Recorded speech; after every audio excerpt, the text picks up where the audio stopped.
Okay, hi everyone, welcome back, and in this update we are going to check out VECHAIN's price chart, and unfortunately the bearish count that we talked about before kind of happened. Why do I say kind of? Because we said back then this is a 1 2 3 4 5 wave down, which means this is actually the beginning of a new move on the downside, and this was exactly the reason for why in the previous update I said, look, in VECHAIN we may end up having an ABC zigzag, meaning from these areas, I think back then we were around here, we are going to get a move on the upside. However, if it happens, we shouldn't really be overwhelmingly optimistic. Odds are that's just going to be part of this ABC zigzag, and after it's over we can expect yet another move down in order to take the lowest low. Now, as you can see, we did get our move down, but unfortunately we didn't even get this move on the upside in VECHAIN. However, the overall count in my view is still going to remain the same, meaning I still do believe this is a 1 2 3 4 5. Now I'm going to say probably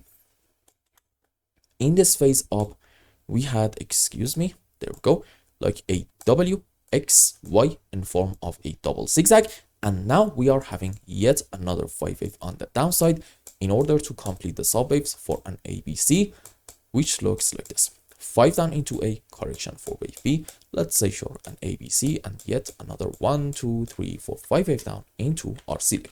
Let's go on the live chart and count some waves. So this is 5 wave down, this is WXY up. What is happening is starting from the current point. I think we can all agree that this is indeed a 5 wave on the downside, followed by that, in my view, yep, there's actually a good argument to be made for this thing to be a 5 wave followed by an ABC. This is a clear-cut, picture perfect 1 2 3 4 5, and I'm thinking we are probably going to have ABC up into a, excuse me, I just took the wrong object here, sorry about that one. Okay, ABC up into A, this might be ABC down into wave B, which will get confirmed if we get like yet another small move up in order to take this side. And as a matter of the fact, by the time that this video goes out, you may already see this move happening, and you want to remember that is most likely going to be into our wave C, and well, probably we are having wave 1 correction for wave 2, and I don't know, let's say like a 1 2 3 4 5 wave down to about here, let's say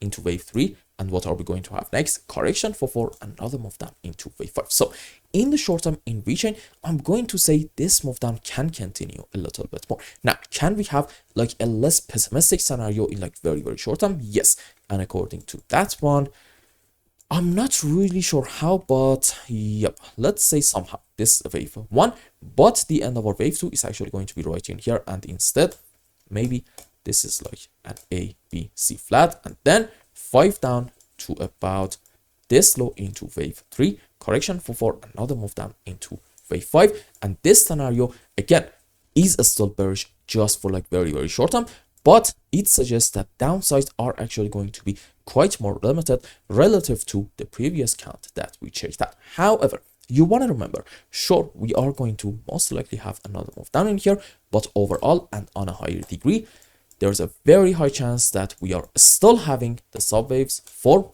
you know the answer, an A, B, C zigzag. Now, in the interest of being objective, any analyst at any given moment should be able to come up with a bullish and also a bearish count at the same time.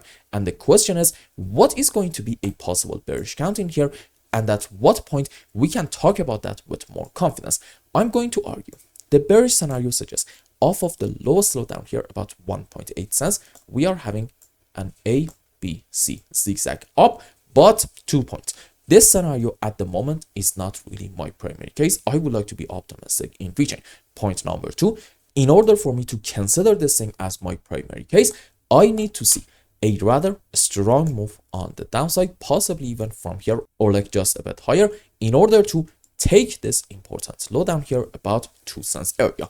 If we do something like this, then okay, at that point you are going to see me being very much bearish in the short term and call for some more downward price action in order to take the lowest low just for the first target, and we may even go like a bit lower than that. However, overall, if you are a long-term investor and for example it's not really your concern what is going to happen in very short term, okay, that's actually going to be a great buying opportunity for you.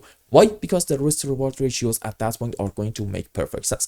Let me give you an example. Let's say you want to buy VeChain right around here about, let's say, 1.5 cents. What is going to be your stop loss? Let's go on daily minute time frame.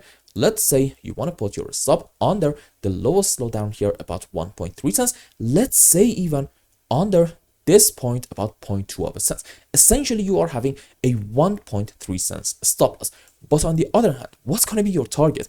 Again, if you are a long-term investor, I think makes sense to argue VeChain at one point by the end of this cycle is going to reach to its all-time high all the way up here about 26 cents. So essentially, you are having a 25 cents target, but on the other hand, about a 1.3 cents stop loss. And in that case, well, okay, what is going to be your risk to reward ratio? Is actually about 1 to 18, I guess, 1 to 19, which is insanely good. So if you care about the long-term price action, I think we are looking extremely optimistic since the prices are so low. But if you care about what is going on in the short term, I think it doesn't really hurt to expect some more downward price action, and then let's hope for a decent move up. And I hope I explained everything well and you understood what is going on in VeChain. And until the next update, I hope you have a wonderful time. Goodbye.